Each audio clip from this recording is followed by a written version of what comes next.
अशोक गहलोत को सियासत का जादूगर क्यों कहते हैं, वो पेंशन बहाली वाले मास्टर स्ट्रोक से साबित हो गया है।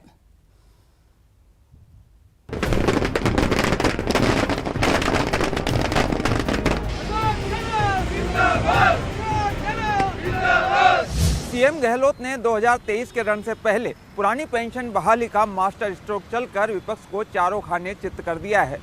गहलोत ने बजट के पिटारे से प्रदेशवासियों के लिए तमाम तोहफे निकाले, लेकिन पेंशन वाला स्पेशल गिफ्ट देकर बड़ा दांव चल दिया है। मिशन 2023 से पहले गहलोत का मास्टर स्ट्रोक। अतः 1 जनवरी 2004 और उसके पश्चात नियुक्त हुए श्रमिक कार्मिकों के लिए मैं आगामी वर्ष से पूर्व पेंशन योजना लागू करने की घोषणा करता हूं। बजट के पिटारे से निकाला साल का सबसे बड़ा गिफ्ट।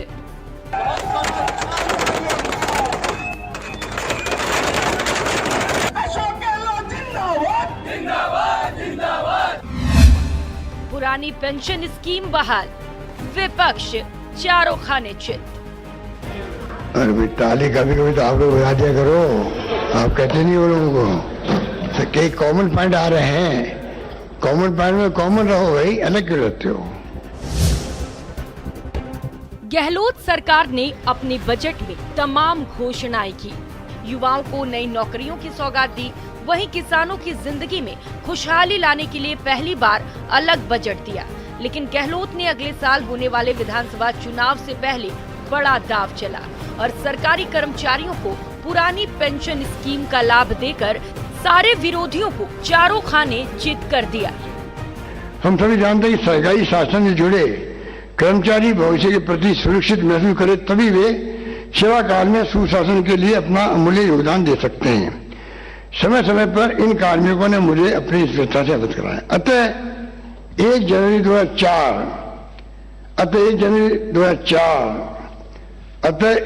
2004 और उसके पश्चात नियुक्त हुए श्रमिक कार्मिकों के लिए मैं आगामी वर्ष से पूर्व पेंशन योजना लागू करने की घोषणा करता हूं।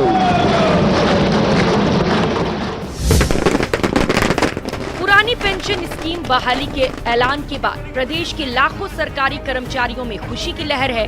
वहीं पड़ोसी राज्यों में भी पेंशन बहाली की मांग ने जोर पकड़ ली है।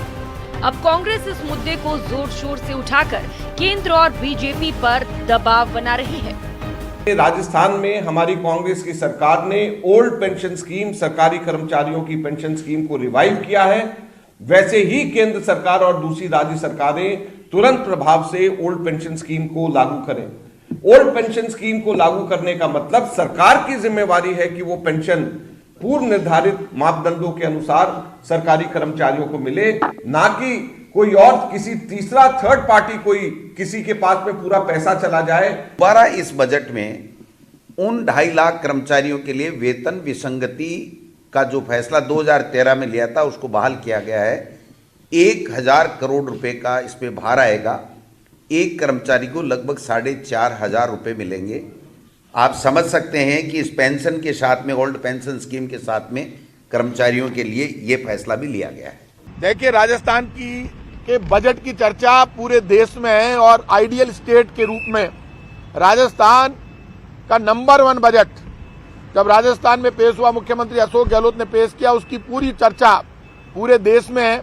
और जो कर्मचारियों का फैसला हुआ है वो फैसला तो बाकी स्टेट को भी मानना पड़ेगा। पूरे देश के कर्मचारियों के हित में बड़ा डिसीजन हुआ है राजस्थान का। फिलहाल प्रदेश के लाखों सरकारी कर्मचारियों को नई पेंशन स्कीम में क्या फायदे मिल रहे हैं और क्या नहीं, पहले ये जान लेते हैं। जीपीएफ की सुविधा नहीं है, वेतन से प्रति माह 10% कटौती, निश्चित पेमेंट की गारंटी नहीं, नई पेंशन बीमा कंपनी देगी, रिटायरमेंट के बाद मेडिकल भत्ता बंद, मेडिकल बिलों की प्रतिपूर्ति नहीं होगी, पारिवारिक पेंशन खत्म, लोन की कोई सुविधा नहीं, महंगाई और वेतन आयोग का लाभ नहीं मिलेगा, रिटायरमेंट पर जो 40% राशि वापस मिलेगी उस पर टैक्स लगेगा। नई पेंशन स्कीम पूरी तरह शेयर बाजार पर आधारित जो जोखिमपूर्ण है। अब जरा गहलोत के गिफ्ट यानी पुरानी पेंशन स्कीम के नफा नुकसान पर भी नजर दौड़ा लेते हैं। जीपीएफ की सुविधा, पेंशन के लिए वेतन से कटौती नहीं, रिटायरमेंट पर पेंशन की गारंटी, पूरी पेंशन सरकार देती है, रिटायरमेंट पर ग्रेच्युइटी का लाभ, नौकरी के दौरान मृत्यु पर डेथ ग्रेच्युइटी, 6 माह बाद महंगाई भत्ता, जीपीएफ से लोन, रिटायरमेंट के बाद मेडिकल भत्ता। राजस्थान में जो बजट दिया है, जो आज एनपीएस बंद करने की जो घोषणा की है, ये ऐतिहासिक है, असंभव है। जो काम हो रहा था वो संभव कर दिया है। हिंदुस्तान के अंदर विकल्प त्योहार आने वाला प्रधानमंत्री माननीय अशोक गहलोत होंगे। बजट भाषण के दौरान मुख्यमंत्री श्री अशोक गहलोत ने कर्मचारियों के लिए पुरानी पेंशन बहाली के लिए कहा है और उसे लागू करने की घोषणा करी है। इससे कर्मचारी जगत में एकदम खुशी की लहर फैल गई है और समस्त कर्मचारी जगत उनको धन्यवाद ज्ञापित करता है। ये एक ऐसा तोहफा है जो राजस्थान सरकार ने दिया है। वो एक कर्मचारी को उसके बुढ़ापे की लाठी दी है, उसके भविष्य की चिंता से उससे मुक्त कर दिया है और अब निश्चित रूप से कर्मचारी अपनी भविष्य की चिंता से मुक्त होकर के राज्य सरकार की अपेक्षा के अनुरूप तल्लीनता से और कर्मठता से कार्य करेगा। राजस्थान के मुख्यमंत्री को आज बधाई देने गए, जिसमें नई पेंशन योजना को बदलकर पुरानी पेंशन योजना लागू करना और वेतन कटौती और अन्य जो कैडर रिव्यू करना सहित कई घोषणाओं पर मुख्यमंत्री का आभार व्यक्त किया।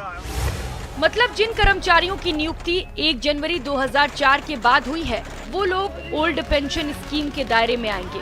2004 से सरकारी नौकरी में सशस्त्र बलों को छोड़कर नियुक्त कर्मचारियों को एनपीएस के तहत पेंशन का प्रावधान है। एनपीएस स्कीम के तहत पेंशन मिलती है। इस स्कीम में सरकार 14% का अंशदान करती है। 1 जनवरी 2004 अतः 1 जनवरी 2004 और उसके पश्चात नियुक्त हुए समस्त कार्मिकों के लिए मैं आगामी वर्ष से पूर्व पेंशन योजना लागू करने की घोषणा करता हूँ।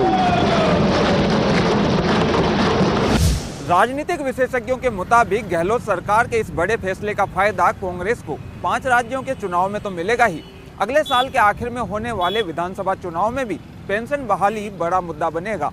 लेकिन कांग्रेस नेता और कार्यकर्ता इस बड़े मुद्दे को जमीन पर कैसे भुना पाएंगे, ये तो आने वाला वक्त ही बताएगा। Bureau report, news 18, Rajasthan. Rajasthan में नकल और पेपर लीक कराने वाले शिक्षा माफियाओं के बुरे दिन आने वाले। बिल से होगा शिक्षा माफिया पर प्रहार।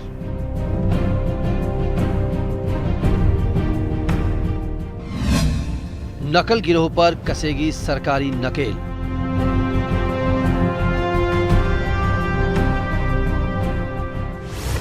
रीट भर्ती लीक प्रकरण को लेकर अभ्यर्थियों से लेकर विपक्ष के निशाने पर रही गहलोत सरकार अब एक्शन मोड पर है।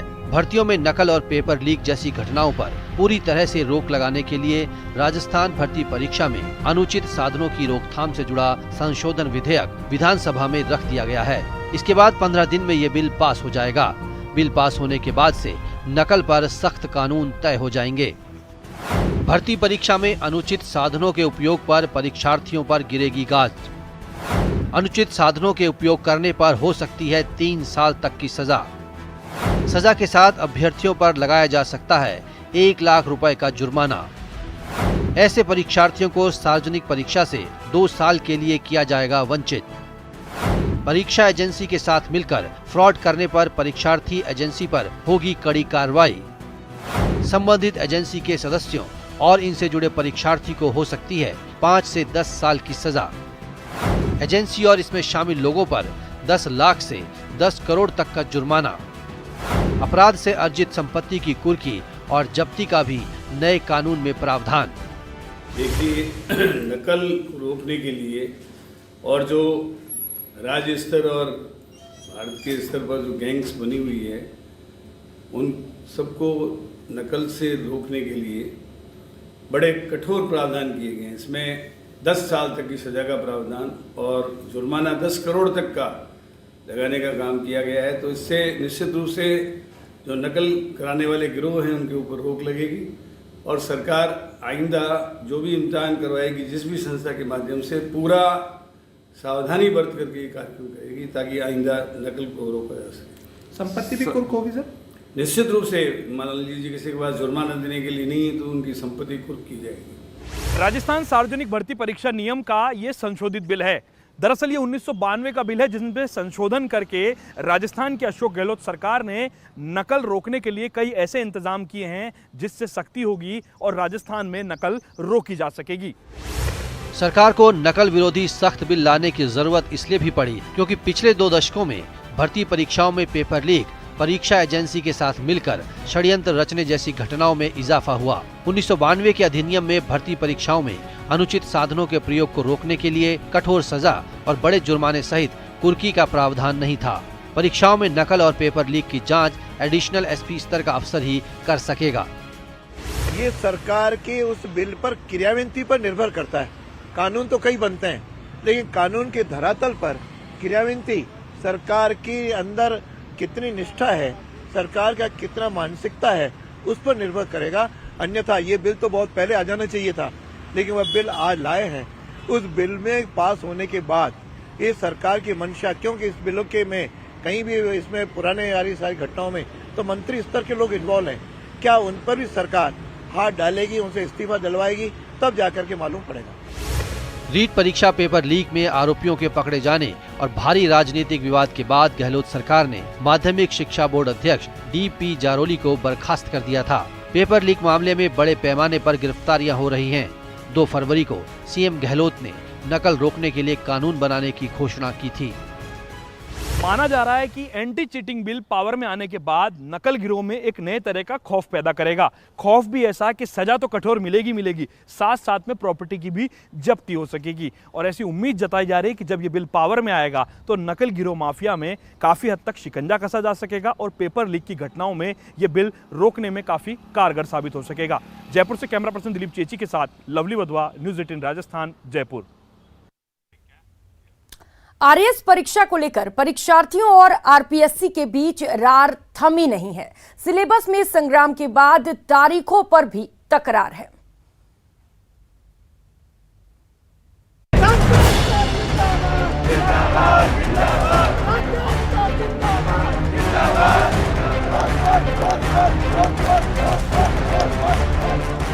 आरएएस मुख्य भर्ती परीक्षा 2021 का मामला पिछले सप्ताह खूब छाया रहा। एक तरफ परीक्षार्थी इस बात को लेकर के अनशन पर बैठ गए कि परीक्षा को स्थगित किया जाए, दूसरी तरफ सरकार ने भी ऐलान कर दिया कि परीक्षा स्थगित नहीं की जाएगी। ये पूरा मामला हाईकोर्ट की सिंगल बेंच के स्टे के बाद में और ज्यादा उलझ गया। आरएएस एग्जाम पर रार, कभी आर कभी पार, सिलेबस पर संग्राम, तारीख पर तकरार।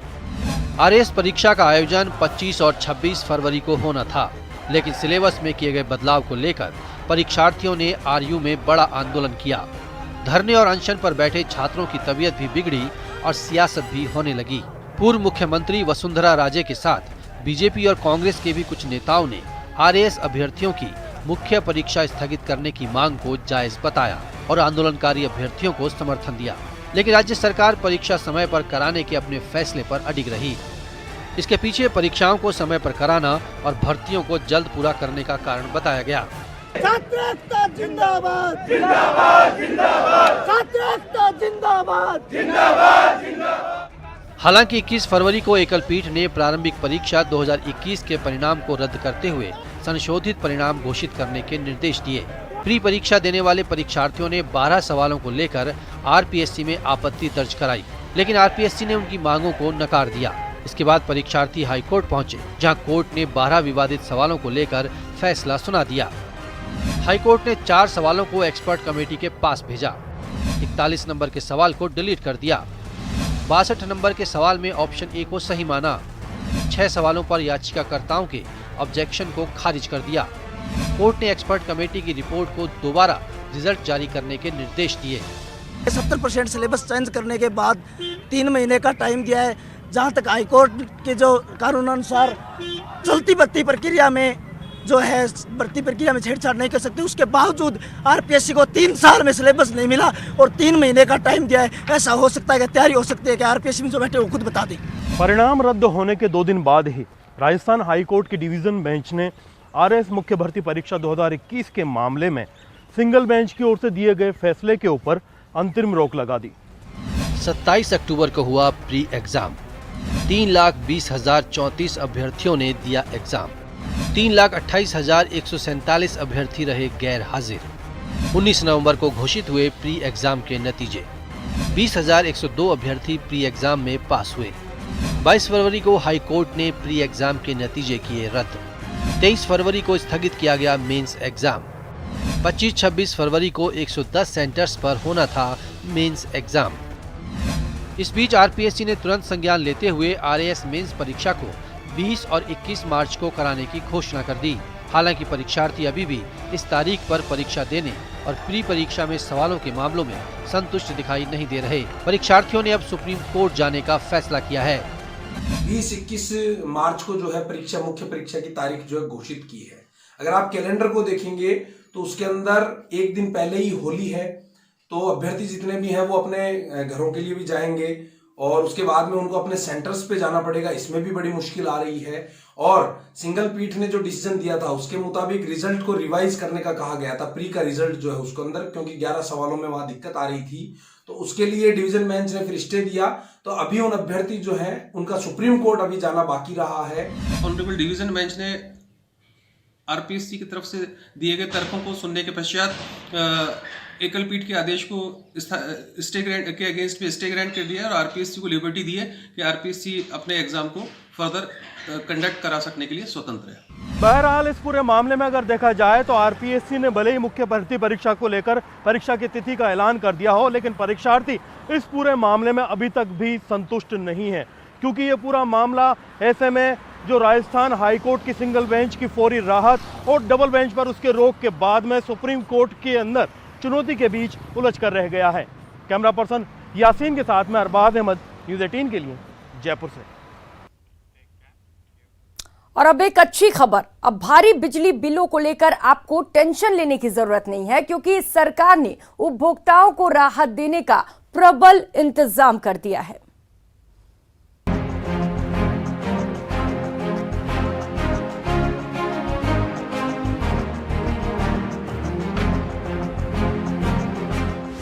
मरुधरा में महंगी बिजली की मार झेल रहे बिजली उपभोक्ताओं को गहलोत सरकार ने इस बार बजट में बड़ी राहत दी है। सरकार के इस बजट से उपभोक्ताओं को 175 से 750 रुपये प्रति महीने की बचत होगी। सरकार का दावा है कि बजट में की गई घोषणा से सीधे तौर पर 1 करोड़ 18 लाख उपभोक्ताओं को लाभ मिल सकेगा। महंगी बिजली की मार, उपभोक्ता के संग सरकार। बिजली के भारी बिलों पर सब्सिडी वाला प्रहार। गहलोत सरकार ने 2022 के बजट में बिजली के बिलों में छूट का ऐलान कर उपभोक्ताओं के चेहरे पर खुशी ला दी है। अब हर महीने आने वाले भारी बिलों में सरकार की ओर से 175 रुपए से लेकर 750 रुपए पर सब्सिडी दी जाएगी, जिससे प्रदेश के 1 करोड़ 18 लाख उपभोक्ताओं को सीधा फायदा पहुंचेगा। इसमें 300 यूनिट से ज्यादा बिजली इस्तेमाल करने वाले उपभोक्ता भी शामिल हैं, जिन्हें स्लैब वार बिल में छूट दी जाएगी। राजस्थान में आम उपभोक्ता को बिजली में बड़ी राहत दी गई है। 50 यूनिट खर्च करने 100 यूनिट खर्च करने वालों को 50 यूनिट की जो छूट दी गई है फ्री की, और उसके अलावा यूनिट वाइज जो स्लैब बनाया है मुख्यमंत्री जी ने, उसमें छोटे से लेकर बड़ा घरेलू उपभोक्ता है सभी को अच्छी राहत दी गई है और सबको फायदा इस बजट के माध्यम से आम बिजली के उपभोक्ता को मिले। नोटिफिकेशन जारी होते ही सब्सिडी प्रभावी हो जाएगी। आइए अब नजर डालते हैं आंकड़ों पर और समझते हैं कि मुख्यमंत्री की बजट घोषणा के बाद उपभोक्ताओं को किस तरीके से फायदा मिलेगा। बीपीएल और आस्था कार्ड धारक उपभोक्ता जो 50 यूनिट तक उपभोग है, 175 रुपए अभी बिल आ रहा है, 175 रुपए सब्सिडी होगी, यानी बिजली बिल 0। बीपीएल उपभोक्ता जो 100 यूनिट तक उपभोग कर रहे हैं, उन्हें 500 रुपए बिजली बिल अभी मिल रहा है, सब्सिडी 325 रुपए मिलेगी, यानी अब बिजली बिल होगा 175 रुपए। छोटे घरेलू उपभोक्ता 50 यूनिट तक 192 रुपए 50 पैसे अभी उनका बिजली बिल है, 192 रुपए 50 पैसे सब्सिडी होगी, यानी बिजली बिल 0। छोटे घरेलू उपभोक्ता जो 100 यूनिट तक इस्तेमाल कर रहे हैं, उनका बिजली बिल अभी 517 रुपए 50 पैसे है। उन्हें सब्सिडी 342 रुपए 50 पैसे मिलेगी, यानी अब उनका बिजली बिल होगा 175 रुपए। सामान्य घरेलू उपभोक्ता 50 यूनिट तक अभी बिजली बिल 237 रुपए 50 पैसे देते हैं। उन्हें सब्सिडी 150 रुपए मिलेगी, यानी अब बिजली बिल होगा 87 रुपए 50 पैसे। सामान्य घरेलू उपभोक्ता 150 यूनिट तक बिजली बिल 887 रुपए 50 पैसे देते हैं। उन्हें सब्सिडी मिलेगी 450 रुपए, यानी बिजली बिल होगा 437 रुपए 50 पैसे। सामान्य घरेलू उपभोक्ता 300 यूनिट तक अभी बिजली बिल 1990 रुपए देते हैं। उन्हें सब्सिडी मिलेगी 750 रुपए, यानी अब बिजली बिल होगा 1240 रुपए। सामान्य घरेलू उपभोक्ता 500 यूनिट तक अभी बिजली बिल देते हैं 3520 रुपए। उन्हें सब्सिडी मिलेगी 750 रुपए, यानी अब बिजली बिल होगा 2770 रुपए। सरकार की घोषणा के बाद भले ही बिजली का बिल शून्य क्यों ना हो जाए, लेकिन बिजली उपभोक्ताओं को इलेक्ट्रिसिटी ड्यूटी, शहरी सेस और फिक्स चार्ज तो तब भी देना ही होगा। इसके अलावा मुख्यमंत्री अशोक गहलोत ने प्रदेश के 17 जिलों में चल रहे बिजली संकट को समाप्त करने के लिए नए जीएसएस बनाने का भी ऐलान किया है। ऊर्जा मंत्री की माने तो आने वाले समय में प्रदेश का बिजली का तंत्र पूरी तरह मजबूत होगा। बिजली के तंत्र को पूरे प्रदेश में स्ट्रक्चर को और ज़्यादा मजबूत करने के लिए 400 केवी के, 220 केवी के, 132 केवी के और 33 केवी के नए जीएसएस खोलने की घोषणा की गई है। और उसके साथ साथ मैं कहना चाहूँगा कि जो दिन में बिजली देने की बात है, मुख्यमंत्री जी की घोषणा है, राजस्थान में 17 ज़िले ऐसे हैं जहाँ अभी हम दिन में बिजली नहीं दे पा रहे हैं 2 ब्लॉक में। तो मुख्यमंत्री जी ने आने वाले 2 सालों के अंदर अंदर 1 साल से 2 साल की अवधि में पूरे राजस्थान के 33 जिलों में किसानों को दिन में बिजली देने की घोषणा की है। ये भी बहुत बड़ी घोषणा है। घरेलू उपभोक्ताओं और किसानों का बिजली संकट दूर करने का ऐलान बीजेपी को बिल्कुल रास नहीं आया। बीजेपी के मुताबिक सरकार ने पिछली 7 बार फ्यूल चार्ज के नाम पर बिजली के बिलों में करंट भेजा था। जिस बिजली की ये सरकार बात कर रही है, बिजली की तीनों कंपनियां बहुत बड़े लॉसेस में हैं। एग्रीकल्चर कनेक्शन दिए नहीं जा रहे हैं और साथ साथ में जो किसानों को दिन में बिजली देने की बात थी, वो दिन में बिजली नहीं मिल रही है। पिछली बार 8 बार सरकार ने फ्यूल चार्जेस बढ़ाए, तो बिजली की बात तो ये सरकार ना ही करे तो ज़्यादा अच्छा है। आम उपभोक्ताओं को बिजली की दरों में राहत देकर भले ही सरकार ने वाहवाही बटोरी है, लेकिन सच्चाई ये है कि राजस्थान में अभी भी दूसरे राज्यों की तुलना में बेहद महंगी बिजली है। सरकार को उपभोक्ताओं को वास्तविक राहत देने के लिए और भी ऐसे प्रयास करने पड़ेंगे जिससे उपभोक्ताओं को सस्ती दर पर बिजली मिल सके। राकेश शर्मा, न्यूज़ 18 राजस्थान, जयपुर।